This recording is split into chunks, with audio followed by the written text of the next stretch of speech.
Greetings. Welcome, sharps, newbies, and squares. It's yet another edition of the Parleh Sports Betting Show with me, Jorey Middlestadt, and bald guy number 2, Harley Redlick, otherwise known as The Professional. We're with you each and every week on Canada's Sports Betting Network, otherwise known as the Parlay. And as always, we will remind you, we want to hear from you, your feedback, your picks, your pans, all of it. Email us, questions@theparlay.com. And on social media, you can reach me at Jorey Middle, Harley at Sharp Edge Picks. Whenever you're reaching out to us on social media, please use the hashtag ParlaySBS. Good Friday morning, Harley. How are you, sir? I'm good, Jorey. How are you? I'm okay. I've been enjoying the NBA playoffs. It's been really intriguing, to say the least, which you don't always get to say. In the first round, traditionally, there's one or two good series, and the rest are pretty one-sided, but that's not the case thus far this year. And I think even one of the one-sided series, I think many might consider a big surprise. We'll get to that in just a moment. First, what's on the show today? We're going to talk about some numbers that were released earlier in the week in terms of actual handle and margins in the state of New York and how that might compare to Ontario, because we don't have that kind of information yet, as we're only just under 3 weeks in Ontario. We'll continue to look at the NBA playoffs as we will throughout. Maybe some updated series prices, some futures. I don't know if Harley has any plays in that regard, but I'm pretty sure he has some value plays from a three board game tonight. There's 3 on the docket, and so we'll talk about that. It's the pretty much the final week of the NHL regular season upon us. So how do we approach that from a betting standpoint? We'll get Harley's expertise in that area. We'll have some Friday MLB picks because they play every day, so we can only look at today's action. And we're going to revisit a betting concept that we've touched upon before, especially now that things are legal in Ontario and multiple books are operating, and that is Same Game Parlays.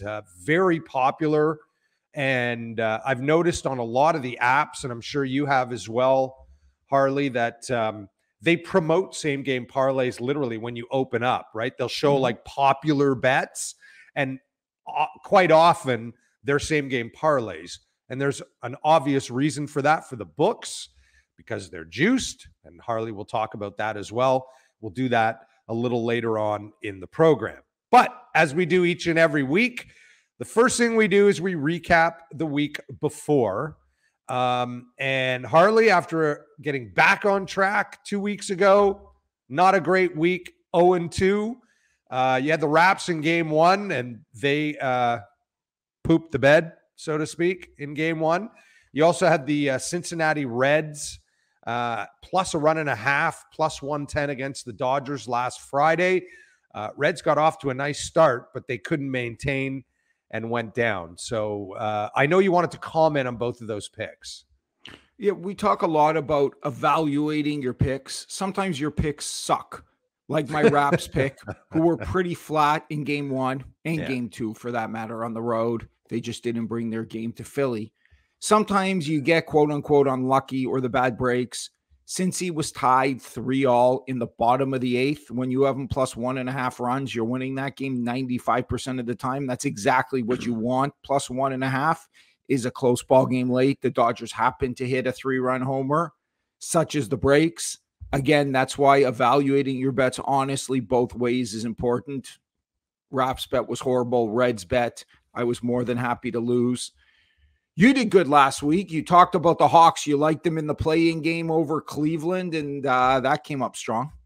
Yeah, I was happy with that pick. It was just sort of, as we discussed at the time, it had been a weird season for Atlanta. They had been in the conference final the year before, and they seemed to have underachieved, but got healthier late in the season, made a good run, and were in good form. And they haven't carried that over to the first round against the Heat, right, as they're down 2-0, and that's one of the 3 games tonight. The only 3 series that have yet to complete 3 games. But as I mentioned earlier, we'll talk more about the NBA in just a moment. One other thing in talking about recapping our picks each and every week, and that is going forward, we're going to track, I guess, both mine and Harley's picks, more so Harley, as I'm the fun better and he's the professional. And what I mean by that is Harley will assign units to each bet. We've talked about unit betting. It's pretty simple. It's whatever your base stake amount is. Say it's $10. Well, 1 unit would be 10, 2 units would be 20. I don't have to go into the math from there. I'm sure you can all figure it out. But we're going to give our records at the beginning of each show so that it's easily trackable for everybody. And I think in this day and age, right, we talked about touts and not buying picks and doing things like that. And I think it's important that we, we're completely open and people know what our records are at any particular point in time. And I'm sure you agree. Sounds good. Spring is in the air. Let's start tracking it properly. I've tracked every bet I've made for 25 years. Yeah. So yeah, we know you're tracking it, but we'll actually give out the record and where we stand from a unit perspective each and every week. Before we get to the gambling story of the week, any quick thoughts on, because looking back from a week ago, you made 3 series plays in the NBA playoffs. And one of them, the big dog, the Chicago Bulls, looks like they're going to, they're certainly in the series, tied at a game apiece heading into tonight. T-Wolves were looking like they were going to take the 2-1 lead last night. And boy, did the Grizzlies turn the tables, but you're still very much alive there. And I think you'd be very disappointed in the Denver Nuggets, your third pick. 100%. Obviously, the Bulls splitting in Milwaukee on the road is huge and likely to make this a series, and getting almost 8-1 on your money. That bet's looking amazing. Both NBA games last night hurt for those series bets. Obviously, in the series, the T-Wolves could have gone up 2-1. Now they're down 2-1. They would have been in a position to put a stranglehold on the series. They still look good. I'm still happy with that bet at 3-1. The Nuggets couldn't win in Golden State. They weren't even competitive. They could have, like the Raptors, could have made it a series, a bounce here, a bounce there. There's a fine line between winning and losing. The Nuggets look like they're done. I will add, when you made those picks, if you think back to a week ago, it was actually 8 days ago, we did it on Thursday last week, Steph Curry's status was a complete unknown. And obviously him being in the lineup, even though he hasn't started, he didn't play a lot of minutes in game 1, but played a lot more, not a ton more in game 2. He's on a minutes restriction, but put up 34 in game 2. And then last night, it was a 3-headed monster with the emerging or already emerged Jordan Poole, along with Steph and Clay. They had a big night. And Draymond Green, a couple big defensive plays down the stretch were the difference. Yeah, I thought the Nuggets would be a lot more competitive than they've been. It does kind of mirror the Raptors series, right, as you mentioned. We'll come back to the NBA and get Harley's NBA value plays for tonight/tomorrow. But first, gambling story of the week. We tend to have one each and every week, and our focus of late has been on Ontario, right, with all the books launching back on April 4th, so we're 2.5 weeks in. But there were some numbers that caught your eye coming out of New York State, which is now, about 3 or 4 months in to being fully legal, and you wanted to comment on them, so I'll let you take the floor. New York released their numbers. Their numbers are absolutely mind-bogglingly insane. They booked over $300 million in bets last week. $300 million in 1 week. In 1 week.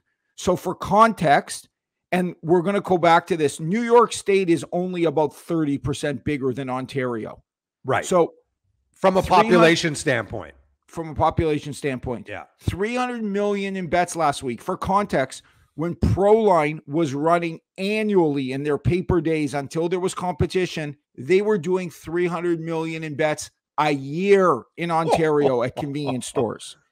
Now, it's important to note they're different businesses. Yeah. New York State, the margin was below 4%.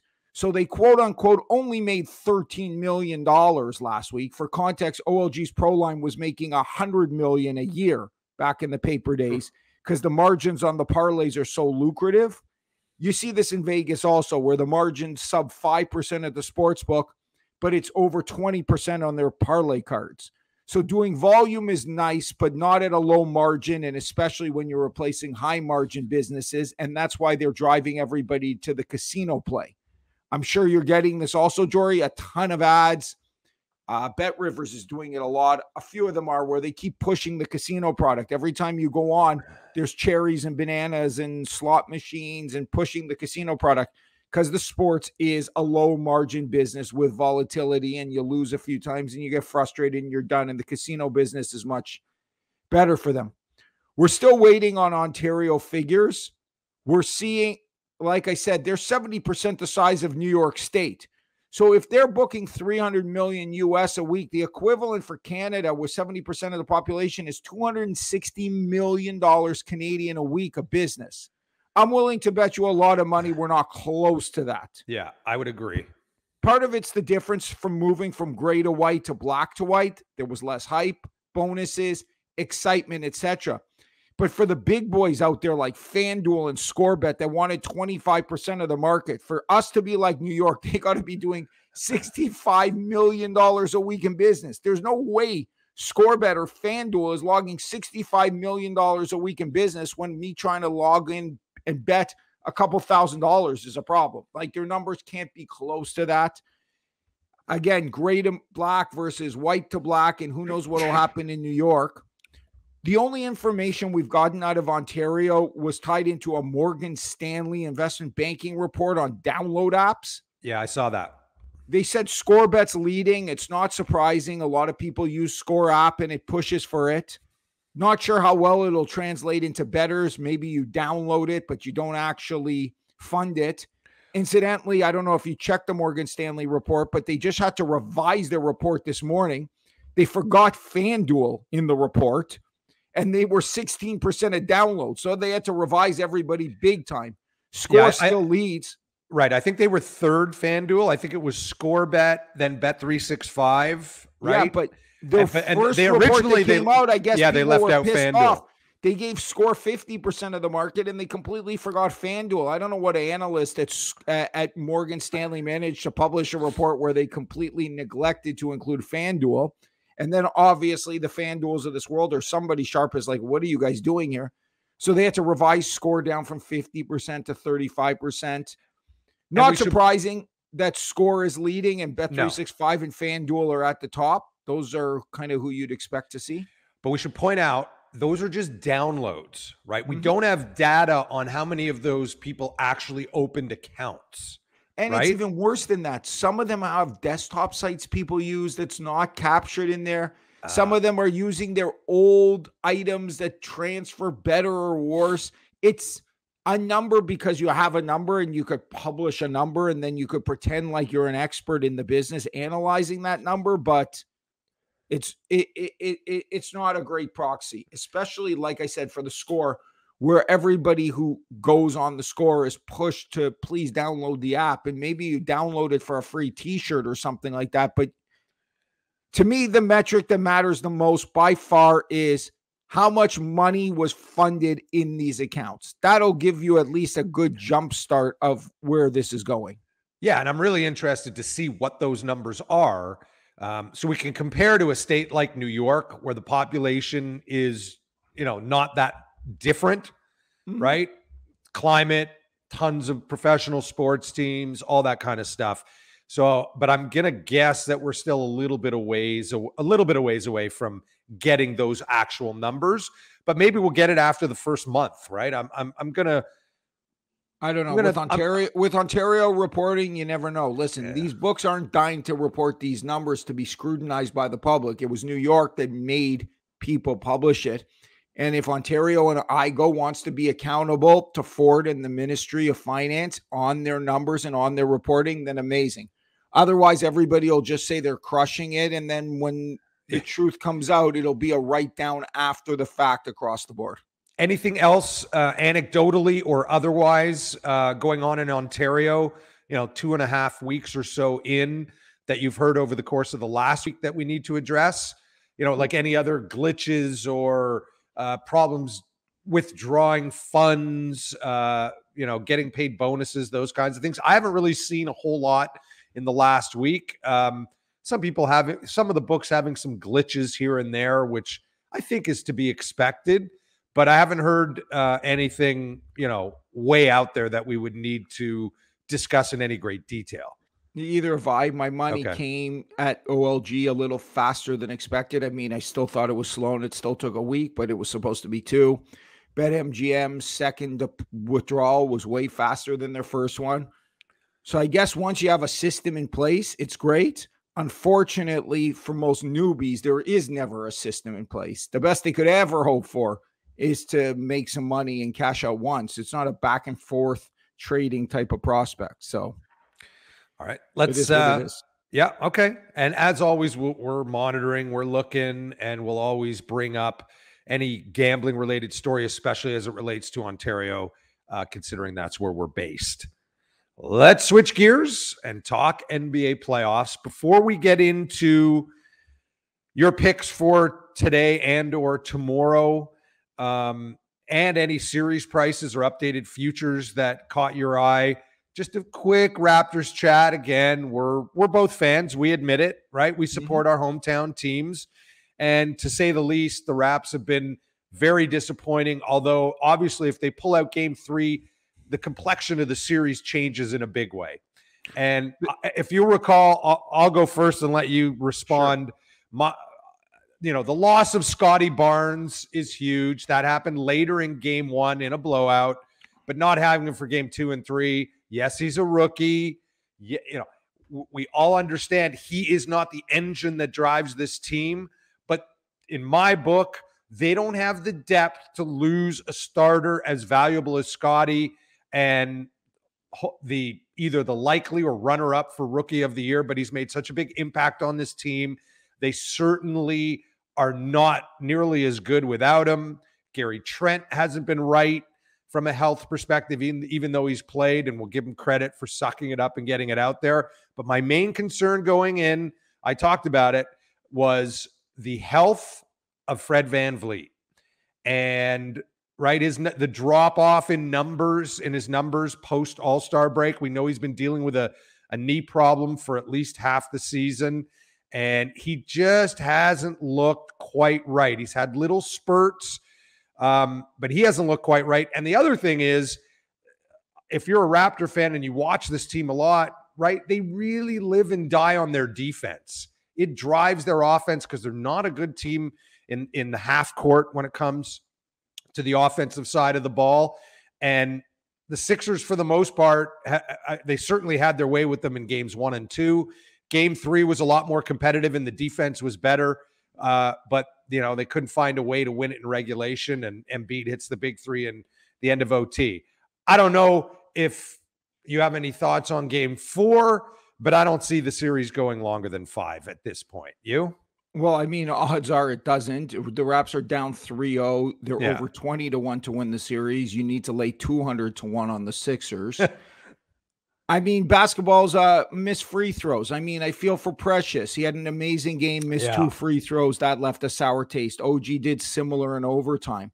I mean, I'm reading a lot of Twitter criticism of the Raptors, and I mean, frankly, it's all a bunch of noise and BS and stupidity. Never forget that we were down 2-0 to the Bucks.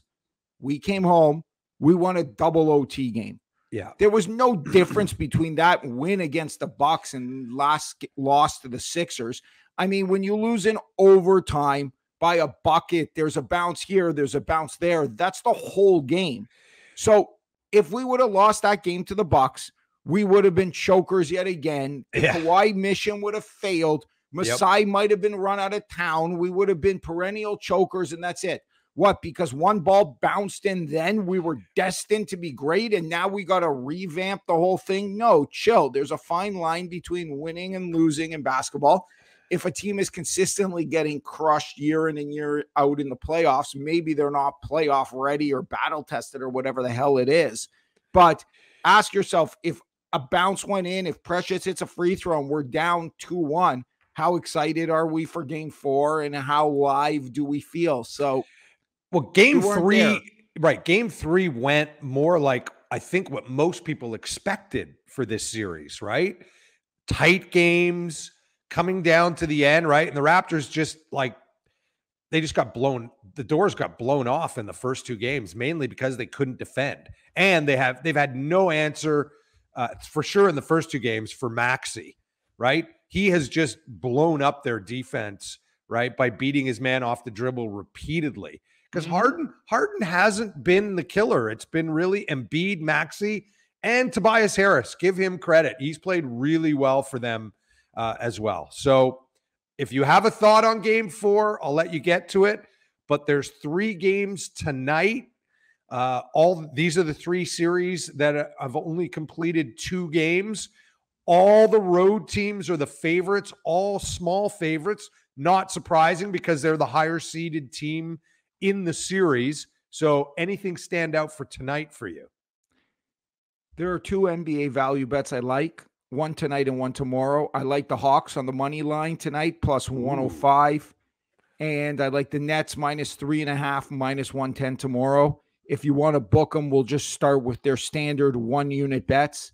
I want to clarify that when I bet a unit, that's what I'm betting on a game. I'm going to sometimes give half or even quarter unit bets as they apply to futures.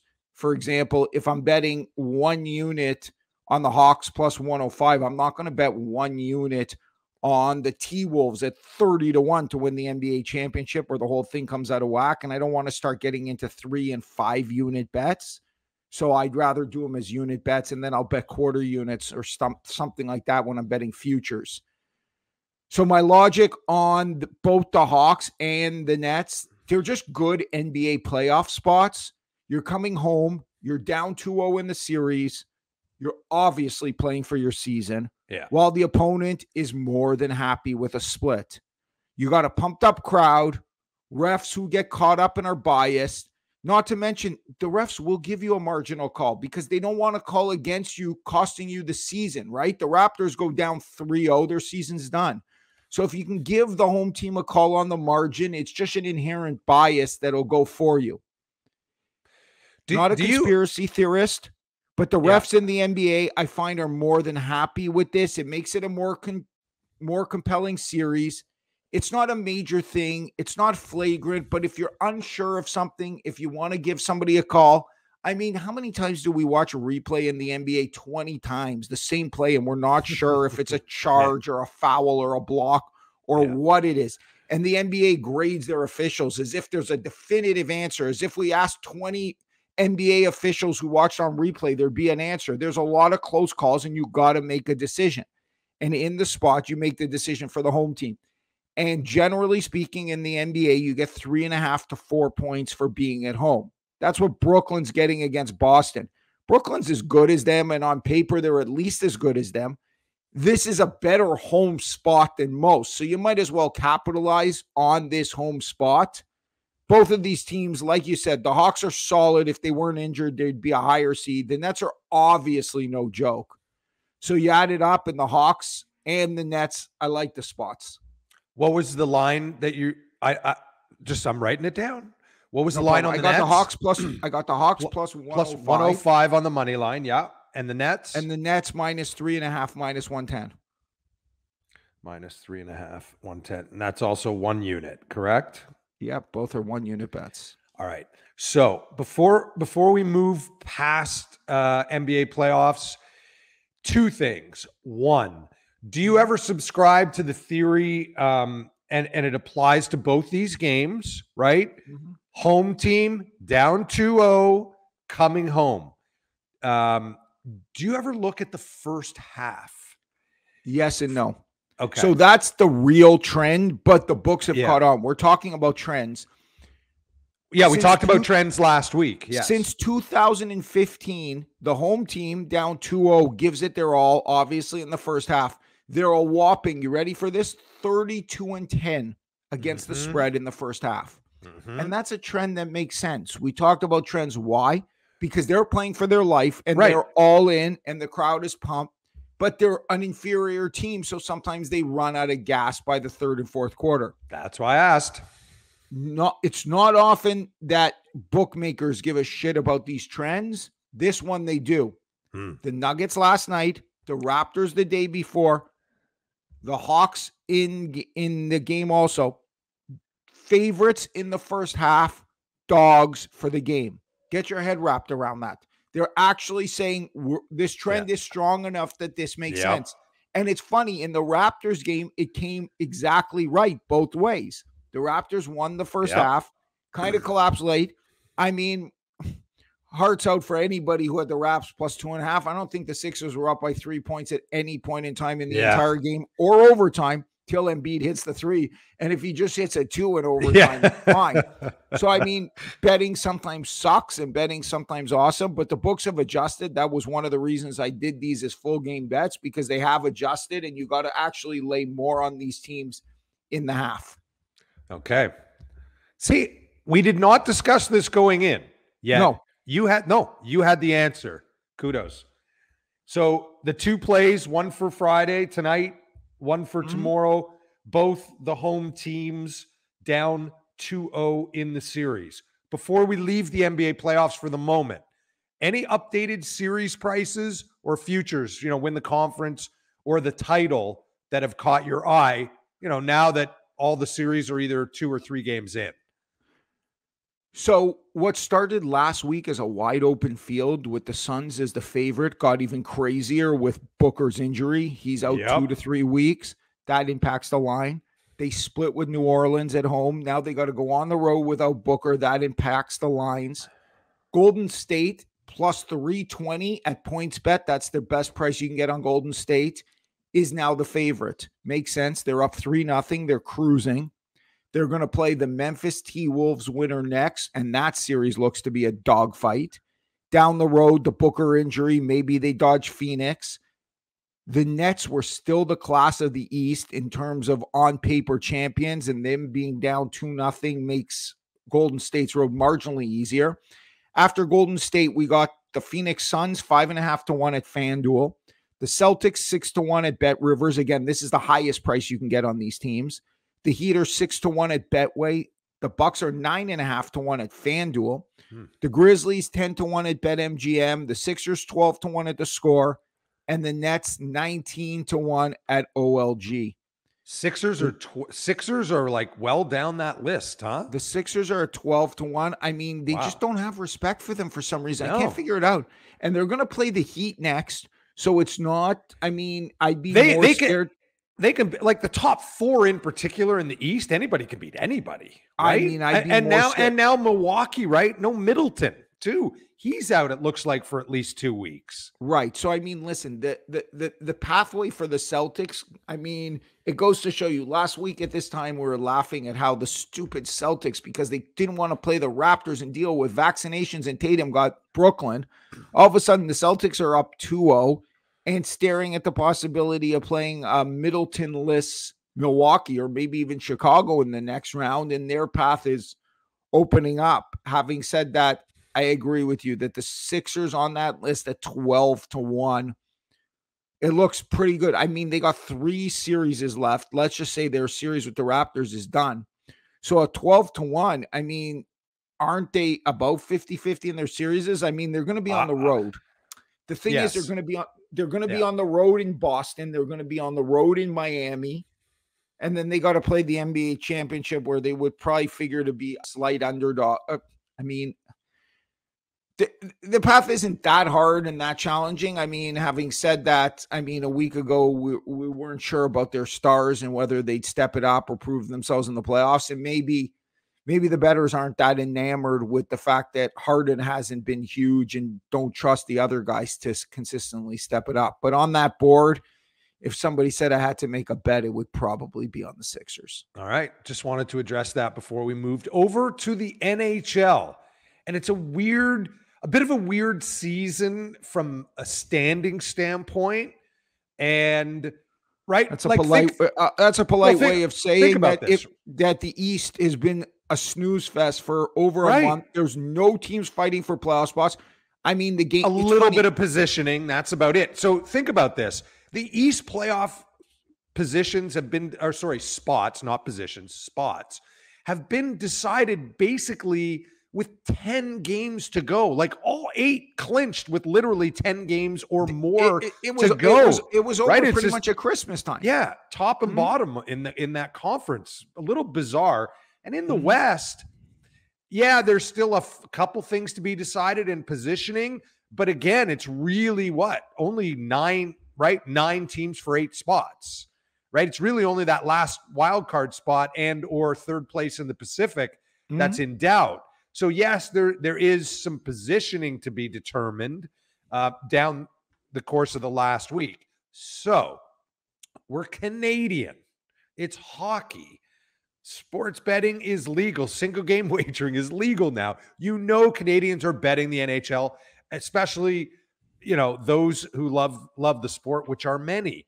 And so how do you approach like the last week of the regular season in this strange season, right? Where almost all the playoff spots are decided. Again, some may want to go up or down. In other words, they may prefer, everybody prefers to have home ice, but they may prefer a certain opponent, and you can't really determine that by your own play. But the point being is, what are you looking at the last week of the regular season? Are you focused on the playoff teams, that don't really have a lot to play for, and there might be value there? Or are you looking at non-playoff teams who are making that push to end the regular season on a high note where some other teams appear to have mailed it in? Like, how are you approaching the last week of the regular season?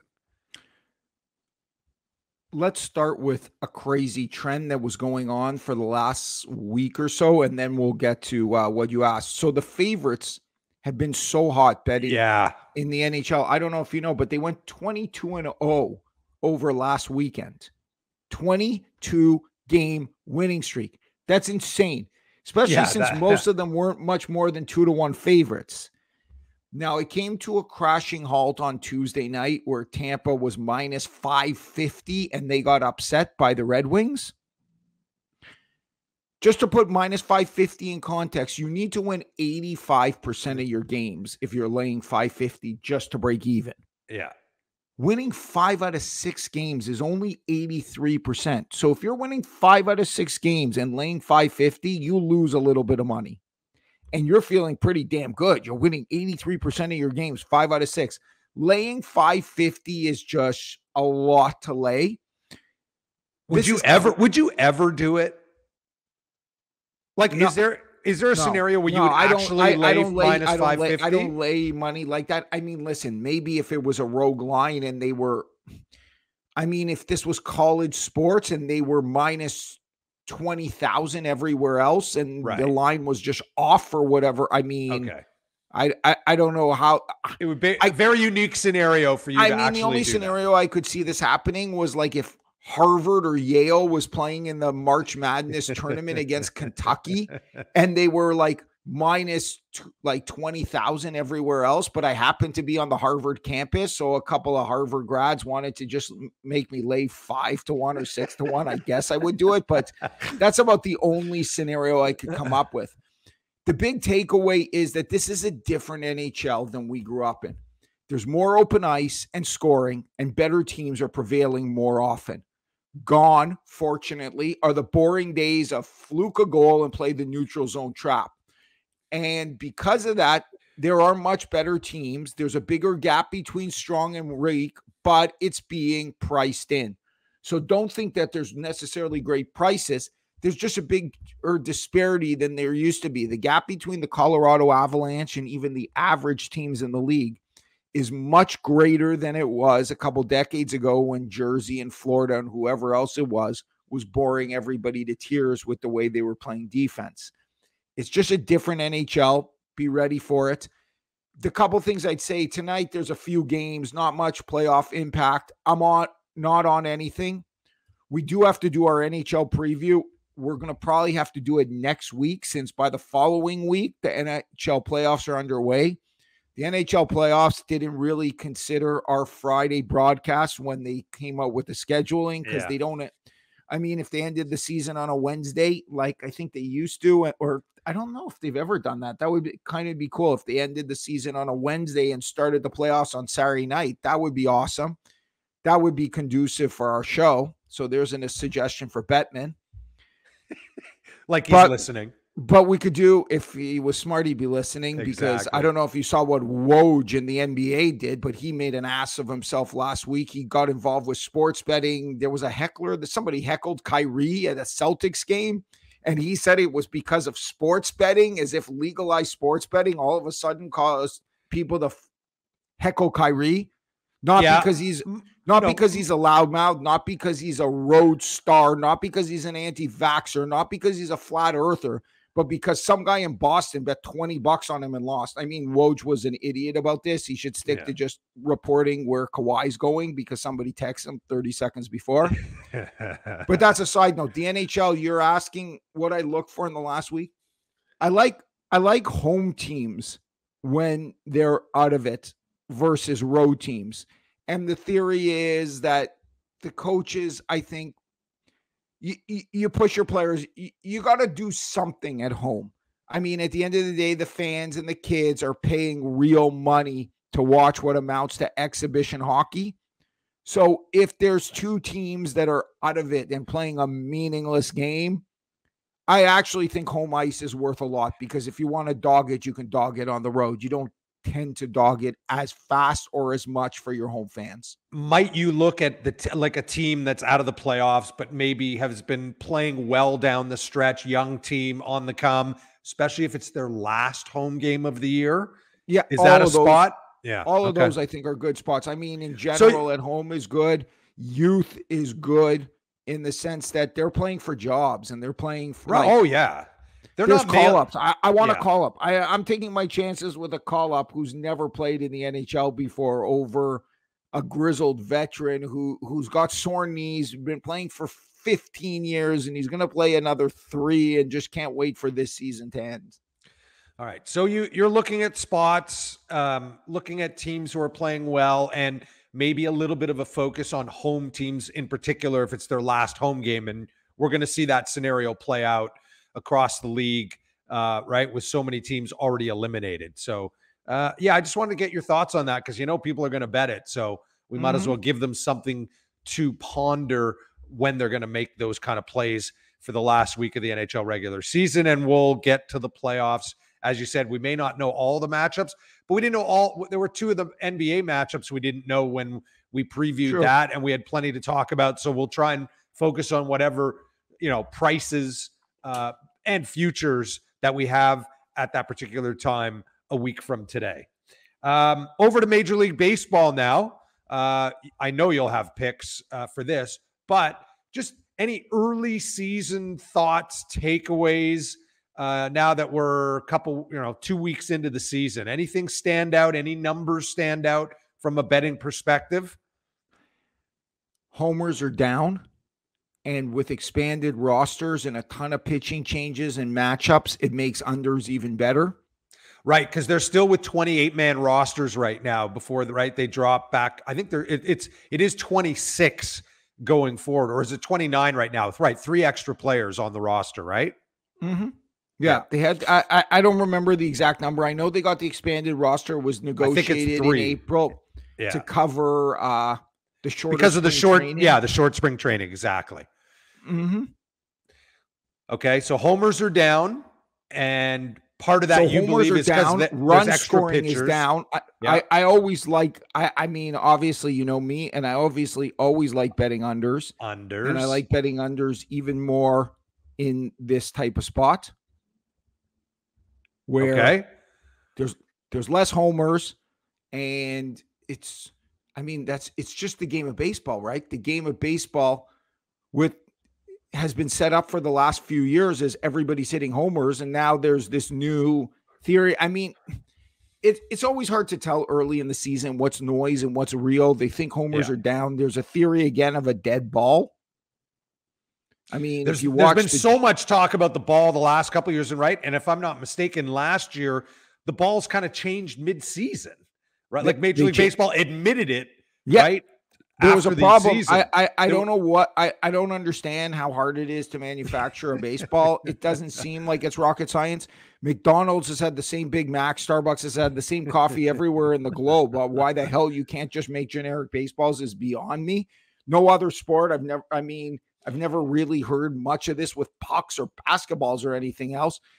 But I mean, look at the J series in Fenway. There was something with basketball once or twice, right? Yeah, I was just going to say they had changed the ball to like a composite from the all leather a number of years ago, and the players complained, and they went back to the all leather ball, or the material may have changed a bit now, but that's going back, I want to say, about 5 to 7 years, maybe somewhere in that vicinity. And yeah, the players didn't like it. And there were a couple things, right? Last couple of years with the baseballs, right? Some were saying that they were flying out of the park because they were harder, so to speak.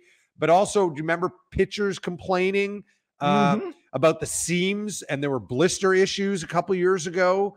So yeah, I don't know why they can't come up with a consistent way to produce the baseball and keep the specs the way they should be. Nonetheless, so you have, right, so homers down, scoring down. The books have adjusted, or has there been a little bit of an edge there? The books are adjusting, but like anything else, they know there's enough over bettors. They have adjusted. In this vein, my 2 value bets in baseball today play off of the theme that look at these totals. It's under 7.5 minus 105 in Twins White Sox. Under 7. I'm just writing it down. Under 7.5 minus 105 Twins White Sox or Red Sox? Yeah, White Sox at the Twins. Yeah. And under 7.5 pick, so no juice, Texas and Oakland. Okay. Texas has been a bit of a disappointment, I think, for a lot of people this year, right? They spent all that money in the offseason, and they've really struggled, while Oakland, in many people's minds, has overachieved as they've been unloading a lot of their top-end talent. Twins and White Sox, divisional battle. Twins have been, again, a little bit disappointing. White Sox have sort of been where everybody expects, near the top of the division. These are both just playing off of this. These are really low totals for American League games. If anybody's following, 7.5 runs. I mean, these games were at 9.5 lately. So these are expected to be low scoring games. I love betting unders. The lower the total, the more enticing it is to me to bet the under, because the books are almost begging you to bet the over when they set numbers in American League games that low. So between the trend and what the books are pushing you to do, everything is pushing towards the over. And to me, the value is on the under. So I like it in both those games. All right. Both are night games, right? We want to try to avoid day games when giving out baseball, and generally Friday or night. Yeah, everything but the games. Cubs. The Cubs are playing during the day today. The truth about the Cubs is, during the day, as you know, I mean, they don't even have lines on over-unders in Wrigley at this time of the day. This is early in the day to be making baseball picks. Again, I know it's a great time to do the show Friday mornings, to do a preview for the whole weekend. It's phenomenal during the NFL season. It's great for the NBA when the lines are out for a while. To do MLB picks this early when the lines just come out in the morning is not optimal, but it is what it is. We got to roll with the punches. Excuse me. Yes, you got no choice, my friend. I don't really have any golf or tennis this week. Golf's one of these strange events. It's a team event this week, right? The Zurich Classic in the New Orleans area, right? So it's teams of 2. And I don't have any real thoughts for golf this week. Tennis, there are a couple of tournaments, both on the men's and the ladies' side. I didn't see anything that really caught my eye. I took a quick look. Felix Auger-Aliassime won this morning already in Barcelona, and he's been really cold of late. He's lost his first match in 2 of the last 3 tournaments, and in the other one, he lost his second match. He's just right after that great form where he had a win and a final. He's gone into the toilet a little bit, but it seems like he's righted himself. So he may be worth a look in his next match, but the line's not up. So I don't really have anything to add there. And I should also point out that Bianca's back. I don't know if you were paying attention, but Bianca Andreescu has not played much tennis in the last year and a half, but Right. she did play in Germany this week. She won her first match and then lost a 3-setter yesterday to Aryna Sabalenka. No shame in that. So looks like her form may be returning, and that hopefully she'll be a factor at the French Open, which comes up in a few weeks, in Paris at Roland Garros. So just a little Canadian content there, but nothing that really stood out on the golf and tennis front. And so we like to talk about a betting concept each and every week. Last week it was trends. We have talked about same game parlays before. I think, but it was prior to, everything opening up in Ontario, and we wanted to address it again. I was saying at the beginning of the show, whenever I log into one of the books, I've been Bet365 a long time, but I've noticed it on FanDuel and Score. When you log in, one of the key things they're throwing at you these days is popular bets. And invariably, on all of them, popular bets are same game parlays, and they've become really popular. 2 things we want to sort of address here. Well, one is I'll let you explain what a same game parlay is again for those who don't know, because we always want to be talking to the newbies that are listening in. But the other thing we want to point out is they got to be for fun primarily, because the juice sucks. The books are taking a huge edge when it comes to the juice on those bets. So going backwards, tell everybody again what a same game parlay is, and then address the juice you're paying if you want to play them. And then I'll have some thoughts as well. Okay, so a same game parlay is betting a bunch of events in the same game. So let's start with, they're popular obviously because you can get a big juiced out payoff or cheer for a lot of stuff in the same game. Right. And again, it works great. You pick a famous, let's just say your plan is to watch the late game tonight, Phoenix and New Orleans. That game starts at 9:30 at night, and you want to watch the whole game. You want to cheer for a lot of stuff to happen. Maybe you decide you want to go all in on the Pelicans, so you would bet the Pelicans, and you could bet the over-under in the Pelicans game, and you could bet some of the stuff. You could bet Jonas's rebounds. You could bet how many threes McCollum gets, and you could create what's called a same game parlay. Now, you got to be very, very careful betting this stuff, or bet them for pennies, because the reason the books like them is they charge a lot of juice. You sometimes don't even know how much juice they're charging because you can't really bet both sides of it. And sometimes you're betting stuff that's correlated. Sometimes you're betting stuff that's negatively correlated. So you got to be careful about that. For example, Van Vliet assists and Siakam points have a great correlation. The more assists that Fred Van Vliet gets, the more points one of his star players is likely to get. So there's a positive correlation, but that's built into the same game parlay by the books or their algorithm. Also, sometimes there's negative correlations. So for example, on Memphis, Morant points and Steven Adams rebounds would have a negative correlation. Steven Adams leads the league with 4.5 offensive rebounds a game. So if he's getting a lot of offensive rebounds, odds are Morant isn't scoring as much as you would like. Right. He's missing. So he's missing. So you got to be very careful with this. If you want to make a living or make money betting same game parlays, you better have different level math, Excel, regression analysis skills. If you don't know, and you definitely don't know how to build a regression analysis on Excel, Stick to $5 same game parlays. They're totally fun to bet. Nothing could be funner. I get that betting just New Orleans against Phoenix isn't so exciting and watching for 2 hours, but if you have a bunch of players going in the game, it is. So do it for fun, but just know you're giving the books a huge edge on these things. Now, one of the things that you can do when you're building a same game parlay, like you said, you can bet a side, like one of the teams or the total. But the other thing you can do when you're betting a side or total in these games is bet alternatives, i.e., right? You can bet a team on an alternative money line.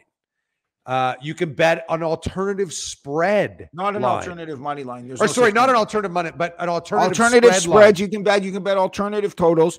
You can do that, and you can do those anyways if you ever want to bet a game, right? Like, all the games tonight are close to pick 'em, but if you think a team's going to crush, you can lay -7 or 8 and get 3-1 on your money. I mean, some of the books will let you, almost like the way they do the Super Bowl. You can win by 20 plus and get 20-1 type odds or something like that. But yes, you can bet these in the same game parlays. Again, they correlate well, so you got to be careful. But obviously, the more points you lay or the more over under you bet, the more likely your guys are going to score the points you need them to score.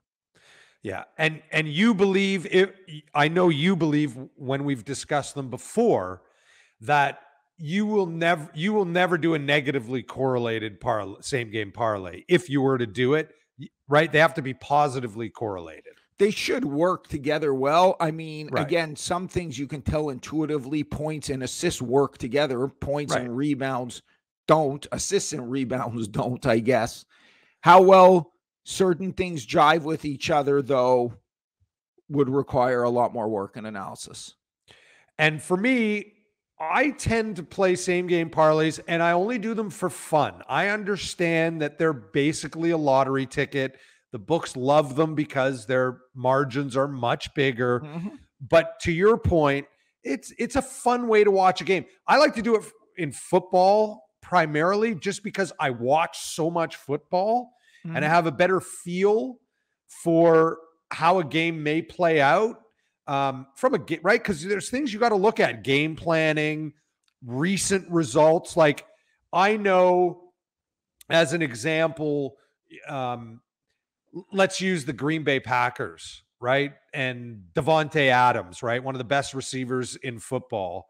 If he hasn't scored a touchdown for a couple games, then that's something I'm looking at, because he is going to get into the end zone for sure, almost 1 in every 3 games. And so if he hasn't scored a touchdown for a couple games, that's something I might look at. And that's just a simple example. But the point I want to stress the most is these should be for fun. Like you said, throw $5 on a same game parlay that may pay 5, 7, 8 to 1. And it's just a fun way to watch a game because you have additional action, right? By looking at player props or totals or, anything you want to throw into that. Last thought on same game parlays.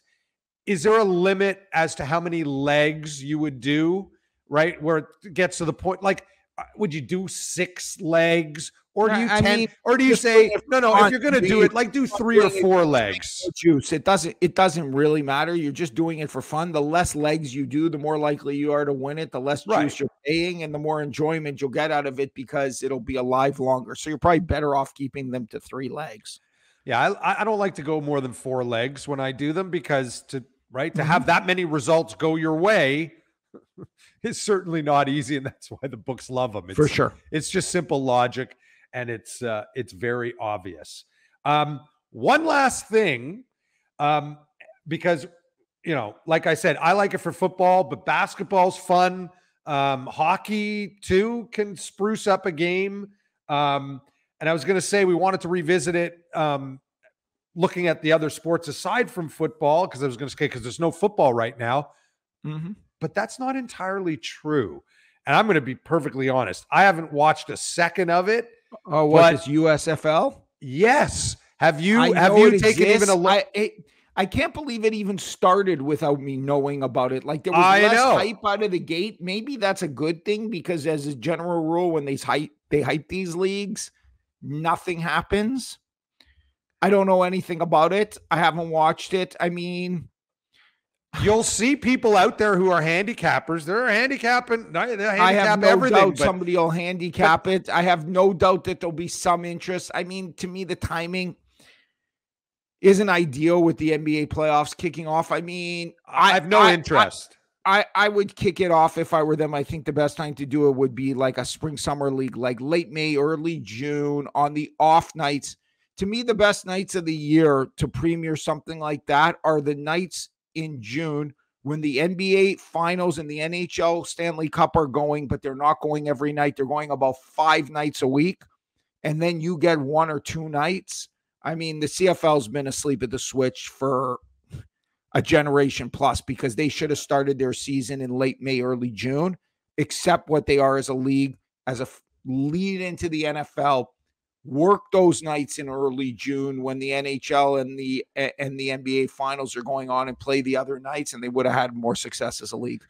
Yeah, I haven't tuned in. I've seen, little tidbits about the league and some things about the coaches, but I always have a hard time. Like, how do you handicap a league with no track record whatsoever? They're starting new, and yet you see people handicapping it. What? Because they know the name of a coach and 2 players on a team. So be wary of stuff like that. Although there may be people out there that have actually researched it, but without much to go on from an actual play on the field standpoint, that to me is something to avoid from a betting standpoint, unless there's nothing else on and you need action. But again, we want to just keep telling you, especially newbies, that this should be fun.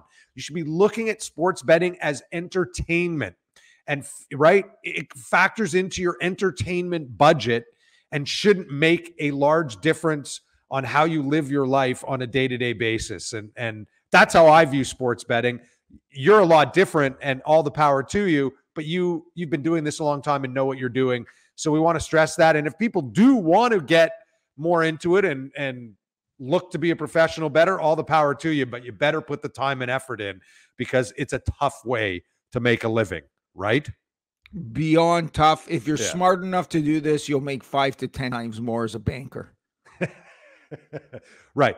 The guy who left the banking industry is telling us. I chose to do it for lifestyle and the circumstances between online poker and Proline in Ontario were a once in a lifetime kind of fluke.